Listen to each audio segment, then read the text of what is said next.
बिस्मिल्लाहिर्रहमानिर्रहीम। अस्सलाम वालेकुम रहमतुल्लाहि व बरकातहू। शादी की पहली रात जब मैंने अपनी बीवी को देखा तो उसकी काली सांवली शक्ल देखकर मेरा दिल भर गया। मैं सख्त गुस्से में उसे तलाक देने ही वाला था कि वो मेरे कदमों में गिर गई और रोते हुए कहने लगी कि अब चाहे दूसरी शादी कर ले, मगर मुझे इसी घर में रहने दे। मैं घर के किसी कोने में पड़ी रहूँगी, लेकिन इस छत से महरूम ना कीजिए। इस वक्त मैंने फ़ैसला किया कि एक हसीन लड़की से निकाह करूँ और उसे घर ले आया और मेरी पहली बीवी फिर नौकरानी की तरह उसकी खिदमत करने लगी। घर के सब लोग खुश थे क्योंकि मुफ्त की खिदमत गुजार में रह गई थी, मगर एक रात मुझ पर एक ऐसा इंकशाफ हुआ कि मेरी रूह कांप उठी। मैं घर के बाहर खड़ा अंदर जाने की हिम्मत ना कर पा रहा था। करीब के मस्जिद से मगरिब की अज़ान बुलंद हुई तो मैंने आसमान की तरफ देखकर लंबी सांस ली। सर्दियों की शाम तेज़ी से रात में बदल रही थी। मैं सोचने लगा कि चाहूँ ना चाहूँ मुझे घर में दाखिल होना ही है, क्योंकि मेरे पास और कोई ठिकाना भी तो नहीं था। आखिरकार मैंने दरवाज़ा खोला और अंदर दाखिल हुआ। घर हमेशा की तरह चमक रहा था। मार्बल में मेरा अक्स साफ दिखाई दे रहा था, गोया दिन में कई बार सफाई की गई हो। मैं मिट्टी से उठे जूतों के साथ चलता गया तो पीछे निशान बनते चले गए। ड्राइंग रूम में दाखिल हुआ तो मेरी दूसरी बीवी फरीहा खूब सजी सवरी काले लिबास में टीवी देख रही थी। हाथ में चाय का कप था और वो देखते ही मुस्कुरा दी और मुझे पास बैठने का इशारा करने लगी। फिर उसने किचन की तरफ रुख किया और आवाज़ दी, सरिया ज़रा यासिर के लिए भी चाय ले आओ। मैं खामोशी से उसके पास जा बैठा, मगर आज मेरा दिल बुझा हुआ था। फरीहा ने भी महसूस किया, इसलिए वो मुख्तलिफ बातों से मेरा ध्यान बटाने की कोशिश करने लगी। थोड़ी ही देर में सरिया चाय का कप लेकर बाहर आई। मैं चौंक उठा। वो खामोशी से कप मेरे सामने रख कर वापस पलट गई। जाते जाते रास्ते में बिखरे खिलौने भी समेटती चली गई। मेरी नज़रें दूर तक उसका ताक़ब करती रही। खाने के वक्त हमेशा की तरह लजीज सालन पका था, गोया सरिया के हाथों में जादू था। फरीहा खाने के दौरान भी मुसलसल बातें करती रहती, मगर मेरा ध्यान कहीं और था। मैं बहाना बनाकर जल्दी उठ गया, मगर रात भी भर करवटें बदलता रहा। नींद आंखों से कोसों दूर थी। आखिरकार मैं बोझल दिल के साथ उठा और कमरे से बाहर निकल आया। ड्राइंग रूम में आहिस्ता आहिस्ता टहल रहा था कि अचानक एक कमरे से आवाज़ आई। मेरे कदम खुद ब खुद उसकी तरफ बढ़ गए।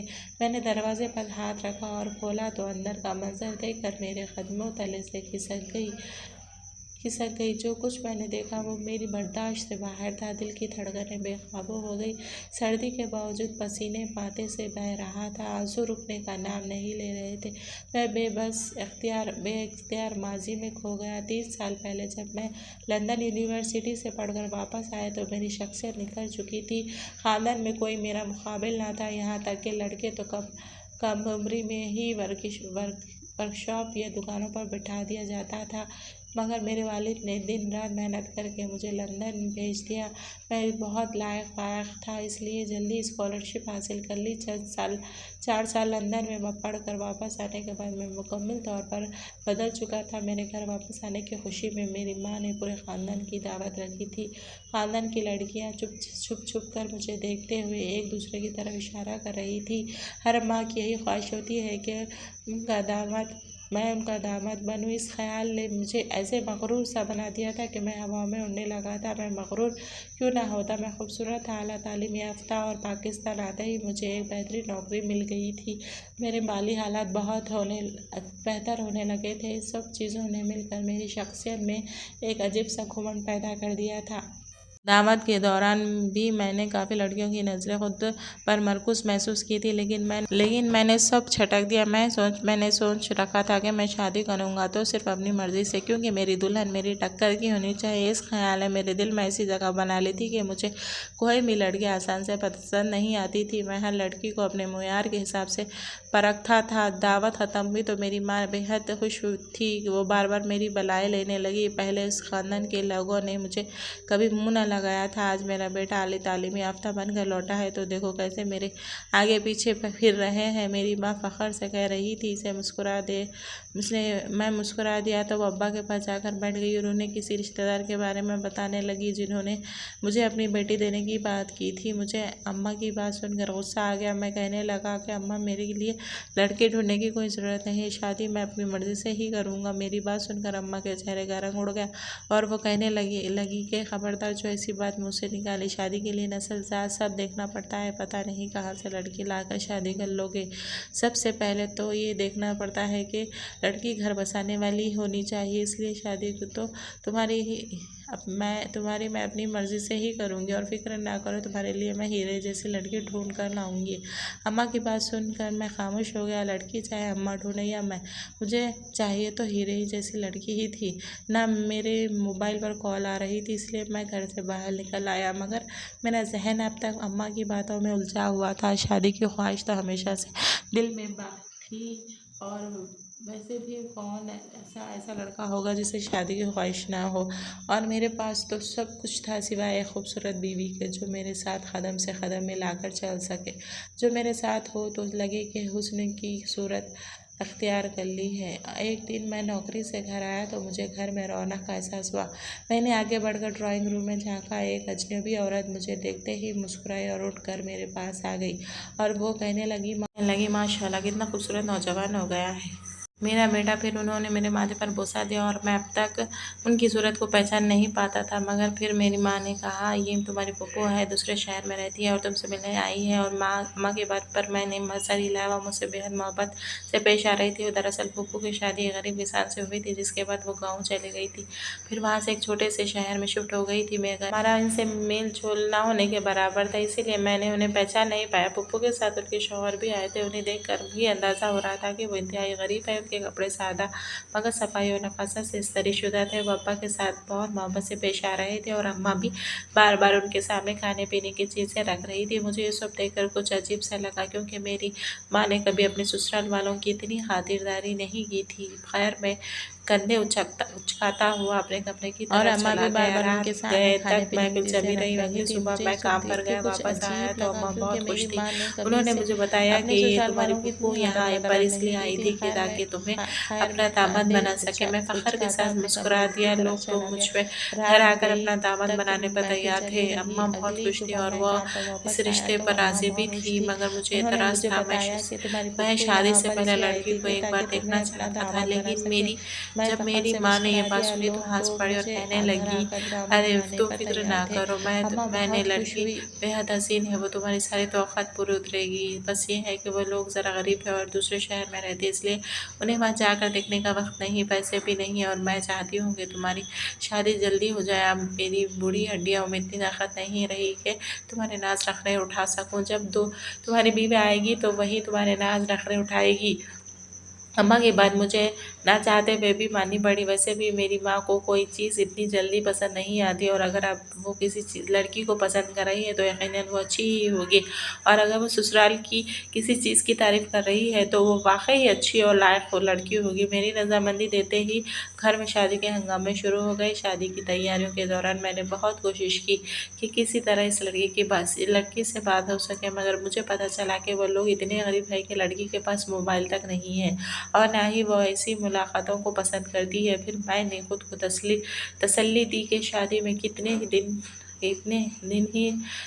दिन ही कितने रह गए हैं। मैं बेसब्री से अपनी शादी के दिन का इंतज़ार करने लगा। दफ्तर में भी सब को मेरी शादी के बारे में खबर हो गई थी। लोग मुझे मुबारकबाद दे रहे थे। मेरे दफ्तर के लोग सब हाई स्टैंडर्ड के थे। मैंने शहर के सबसे बड़े हॉल में अपने वलीमे की तकरीब मुनक़्क़िद करने का इंतज़ाम कर लिया था। आखिरकार शादी का दिन भी आ गया। मैंने रुपया पानी की तरह बहा था। बाराती के कपड़ों से लेकर बरी के एक एक चीज़ तक सब शानदार बनाई थी। मैं चाहता था कि जितनी मेरी बीवी हसीन हो, उसकी शायना शान ही सबसे तैयारी हो। बारात लेकर हमें दूसरे शहर जाना था। सफ़र की थकावट ने सबका बुरा हाल कर दिया, लेकिन मुझे अपनी शादी की खुशी थी। पप्पू के छोटे से घर में दूल्हा बना बैठा, मेरे दम घुटने लगा। मैंने अम्मा से कहा कि पप्पू से कहे कि वो कोई हॉल बुक कर ले, मगर अम्मा ने कहा वो बहुत गरीब लोग हैं, अफोर्ड नहीं कर सकते। फिर थोड़ी ही देर में मेरा निकाह हो गया। निकाह के बाद छवारे तकसीम होने लगे। मैंने अपनी अम्मा की तरफ सवालिया नज़रों से देखा, क्योंकि मुझे भूख लग रही थी और बाकी बारातियों को भी, मगर दुल्हन वालों की तरफ से खाने का कोई इंतज़ाम दिखाई नहीं दिया। आखिर मैंने अपने बराबर बैठे ससुर से पूछा तो वो कहने लगे, बेटा हमने पहले ही कहा था कि हमारी इतनी गुंजाइश नहीं है कि हम सब बारातियों को खाना खिला सके। आपकी अम्मा से बात पहले हो चुकी है, उन्होंने कहा था कि बारातियों को खाना वो खुद खिलाएंगी। अपने ससुर की बात सुनकर मेरे सर पर आसमान टूट पड़ा। मुझे बेहद गुस्सा आया ये तो सरासर मेरी बेइज्जती थी। मेरे साथ आए मेहमान क्या सोचेंगे कि मैंने उसे ऐसे लोगों में शादी की है जो अपनी बेटी के ससुराल को खाना तक नहीं खिला सकते। ये सोच सोचकर मेरा खून खौलने लगा, मेरा चेहरा सुर्ख पड़ गया। ससुराल वालों के खिलाफ दिल में पहली दरार पड़ चुकी थी। मैं खामोशी से उठा और अपनी जानिब से खाने का इंतजाम करवाया। कुछ ही देर में खाना आ गया और बाराती खाने लगे और मैं अपनी माँ से सब कुछ पूछना चाहता था मगर वक्त मुनासिब नहीं था। फिर थोड़ी देर बाद ही मेरी दुल्हन को मेरे बराबर बिठा दिया गया। मैं उसे देखकर मुतमईन हो गया क्योंकि वह लंबे कद की थी मगर उसके चेहरे पर घूंघट था। उसके नाजुक वजूद को देखकर मैं सोच रहा था कि यकीनन ये बेहद हसीन होगी। मुझे रुखसती की जल्दी होने लगी क्योंकि मज़ीद वहाँ बैठना नहीं चाहता था कि थोड़ी देर बाद हम दुल्हन को लेकर वापस घर निकल गए। पहुँचते पहुँचते रात के 2 बज गए। मैं बेसब्री से इंतज़ार कर रहा था मगर मेरी माँ के को रस्मों पर पड़ी थी। छोटी छोटी कई रस्में करते करते रात गुजर गई। आखिरकार मैंने माँ को इशारे से कहा कि मैं थक चुका हूँ और कमरे में जाना चाहता हूँ। माँ ने मेरी बात पर मुस्कुराकर दुल्हन को कमरे में बिठा दिया। उनके चेहरे पर एक अजीब सी मुस्कुराहट थी जिसकी वजह मुझे समझ नहीं। जब मेहमान कमरे से निकले तो मैं पलटा। कमरा असली फूलों से सजा हुआ था। दुल्हन बेड पर लहंगा फैलाए हुई बैठी थी। मैं काफ़ी देर तक उसे देखता रहा। मेरी ज़िंदगी की सबसे बड़ी कमी आज पूरी हो गई थी। मैं मुस्कुराते हुए आगे बढ़ा और घूंघट उठाया मगर ये क्या। उसे देखकर तो मेरे पैरों तले से ज़मीन ही निकल गई। मैंने फटी फटी बेयकीन नज़रों से सामने देखा जहाँ मेरी फूफू की बेटी दुल्हन के रूप में सजी संवरी बैठी थी। वो मुस्कुरा रही थी मगर उस मुस्कुराहट के बावजूद उसके चेहरे पर कोई कशिश नजर नहीं आ रही थी। इसका रंग काला बेहद गहरा था और नक्श भी बहुत मामूली से थे। उसे देखकर मेरे दिल में एकदम कराहट उभरी और वो नज़रें झुकाए खामोशी बैठी थी। शायद तारीफ़ की मुंतज़र थी और शायद मुँह दिखाई के तोहफे की भी। मगर एक नज़र डालने के बाद मेरा दिल ही नहीं चाह रहा था कि मैं उसे दूसरी बार देखूं। मेरे गुस्से से दिमाग की रगें फटने लगी थी। आखिर मैंने अपना सर थमाते हुए उससे कहा कि ये सब क्या है। मेरी माँ ने कहा था तुम बेहद हसीन हो मगर तुम तो इतनी बदसूरत हो कि एक बार देखने के बाद दोबारा देखने का वो दिल नहीं चाहता। तुम मेरे मुयार के मुताबिक हरगिज़ भी नहीं हो। बहुत बड़ी गलती हुई है मुझसे जो देखे बगैर शादी कर ली। मेरी बात सुनकर वो धीमा धीमा मुस्कुराती लड़की एकदम चौंक गई। मेरी तलख बातों से उसकी आंखों में आंसू भर गए। मगर मैं क्या करता। मुझे सियाह रंगत से वैसे ही उलझन थी और मैंने कभी ख्वाब में भी नहीं सोचा था कि मेरी बीवी की रंगत इतनी काली होगी। गहरी सांवली रंगत पर मेकअप ने उसे और बदसूरत कर दिया था। घबरा कर मैं बेड से नीचे उतर गया और कहने लगा कि मैं तुम्हें छोड़ दूंगा, तलाक दे दूंगा। मैं तुम जैसी लड़की को अपनी बीवी बनाकर नहीं रख सकता। मुझे तो तुम समझ नहीं आ रहा है कि कल वलीमे की तकरीब में मैं क्या करूँगा। सब लोग मेरा मजाक उड़ाएंगे। ये सोचकर मेरा दिल डूबने लगा। मेरी बात सुनकर वो अचानक बेड से उतर आई और मेरे पाँव पकड़कर रोने लगी। खुदा के लिए काशिफ मुझे मत छोड़ना, मुझे तलाक मत देना। मेरे वालिदैन बहुत गरीब है, वो ये सदमा बर्दाश्त नहीं कर सकेंगे।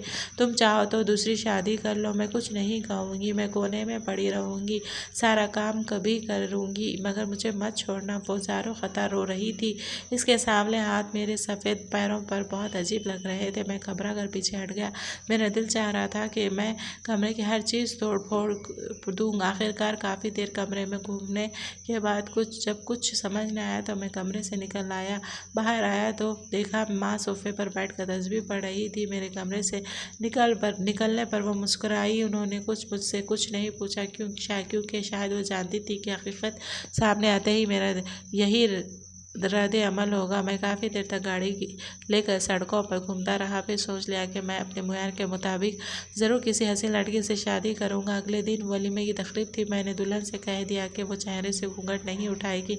उसने मेरी बात मान ली और आने जाने वालों को खुद ही खामोश करवाती रही। जब जो पूछते कि दुल्हन कब घूंघट उठाएगी तो मेरा दिल इससे सख्त बदज़न हो जा चुका था। शादी के बाद जब दावतों का सिलसिला शुरू हुआ तो मैंने बहाने से सबके घरों में जाने से इनकार करने लगा और दूसरे ही दिन दफ्तर चला गया। मेरा बेहतरीन दोस्त कुछ ना कुछ हाँ चुका था क्योंकि मेरे जैसे घूमने फिरने के शौकीन आदमी के अगले ही दिन दफ्तर जाना इसे अजीब लगा। मुझे शाम की दावत पर अपने घर बुलाया। मैंने इनकार करना चाहा मगर उसने सख्ती से कहा तुम्हें आना होगा। वैसे भी शादी के अगले अगले दिन कौन दफ्तर होता है। तुम हनीमून पर भी नहीं गया, कम से कम अपनी बीवी को तो मेरे घर दावत पर ले आओ। दोस्त की बात मानकर शाम में को मैंने बीवी को लेकर उसके घर गया तो उसने जैसे ही मेरी बीवी का चेहरा देखा तो मेरी हालत समझ गया और मेरा चेहरा क्यों उतरा रहने लगा। इसके घर वालों ने तरह तरह के खाने पकाए हुए थे। वो सब मुझे अपना घर का अपन समझ रहे थे, हालांकि मैं पहली बार उनके घर गया। खाने का हुक्म दिया तो क्योंकि उसकी छोटी बहन ड्राइंग टेबल पर खाना लगा रही थी, मैं उसे देखकर अपनी नज़रें पलटाना ही भूल गया। बेशक वो बेहद हसीन थी, ऐसा लगता था जैसे किसी परिस्तान से उतर कर आई हो। उसका मुतनासब सरापा घुंघराले बाल और सुर्ख व सफ़ेद रंगत मेरे दिलो दिमाग पर छा गई थी। बिल्कुल ऐसी ही लड़की को तो मैंने अपनी दुल्हन के रूप में देखना चाहता था। मेरी गहरी नज़रें महसूस करके जब इसने मुझे पलट कर देखा तो उसके चेहरे पर शर्म की लाली दौड़ गई। मेरा दिल मचल उठा और मैंने दिल ही दिल में फैसला कर लिया कि हर हाल में इसे अपनी बीवी बनाकर रहूँगा। एक लम्हे को मैंने अपनी पहली बीवी पर नज़र डाली, जिसे मैं बदसूरत कहकर पहले ही दिल में निकाल चुका था और साइन के घर से वापसी पर तय कर लिया था कि जल्द ही अपने दोस्त से इसकी बहन के रिश्ता मांगूंगा। अब मैंने ज़्यादा देर नहीं लगाई, अगले ही दिन अपनी ख्वाहिश अपने दोस्त के सामने रख दी। पहले पहल पर हैरान हुआ और बोला, काशिफ अभी तो तुम्हारी शादी को चंद दिन हुए हैं। मैंने उसे समझाया वो मेरे वालिद की पसंद थी, जबकि मैंने अपनी पसंद से एक हसीन लड़की से शादी करना चाहता हूँ। और फिर मुझे तुम्हारी बहन से मोहब्बत हो गई है। यकीन जानो मैं उसे दुनिया की हर खुशी दूंगा। मेरी बात सुनकर वो सोच में पड़ गया, मगर मेरे मर्तबे दौलत की चमक और शान व शौकत को देखकर वो अपनी बहन का रिश्ता देने पर राज़ी हो गया। मैं बेहद खुश था। जब अपनी दूसरी शादी की खबर माँ को दी तो वो हैरान हुई के बजाय फ़ौरन मान गई और बोली, बेटा मैं दूसरी शादी तुम्हारा हक़ है। अगर पहली बीवी ने इजाज़त दे दी तो मुझे कोई एतराज़ नहीं होगा। मगर अब्बा खुश न थे और सख्त एतराज़ करने लगे। मैंने किसी की परवाह न की और एक हफ्ते बाद ही सुमैया को ब्याह कर अपने घर ले आया।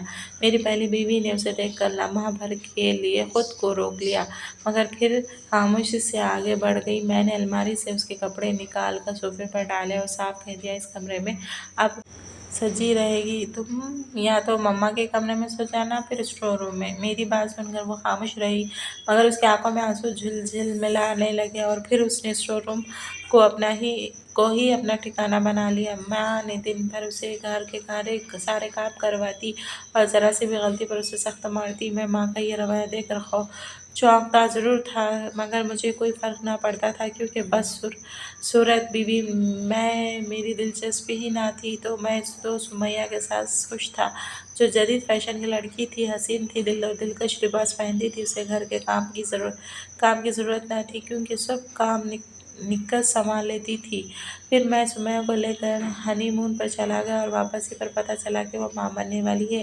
मेरी खुशी की इंतहा न रही। ज़िंदगी मुकम्मल लगने लगी। बस दिल को किसी कोने में पहली बीवी की हालत का ख्याल एक कांटे की तरह चुभने लगा था। कितनी मारें खाकर, कितने ताने सहकर भी उसके लबों पर एक शिकवा नहीं निकलता था, और यही खामोशी मेरे दिल पर बोझ डालने लगी। फिर एक रात जो कुछ मैंने देखा, उसे देखकर मेरी ज़ब्त के बंधन टूट गए। मैं फुट कर रोने लगा। मेरी रोने की आवाज़ सुनकर बच्चा जाग कर रोने लगा। मैंने सुमैया को उठाकर बच्चे की तरफ मुतवज्जे करना चाहा, मगर वो करवट बदल कर सो गई।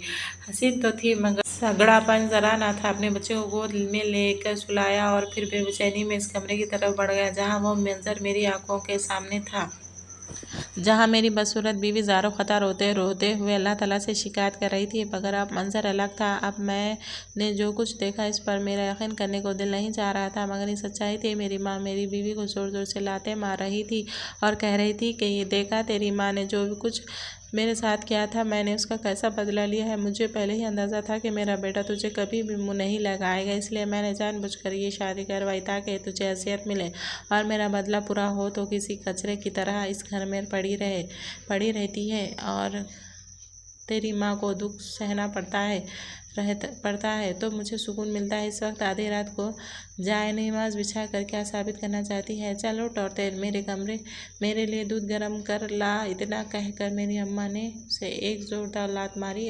मेरी बीवी खामोशी से आंसू बहाती हुई उठ खड़ी हुई। माँ की बात सुनकर मुझ पर तो जैसे आसमान टूट पड़ा। मतलब मेरी माँ ने ही मुझे अपने पुराने इंतकाम की खातिर इस्तेमाल किया था।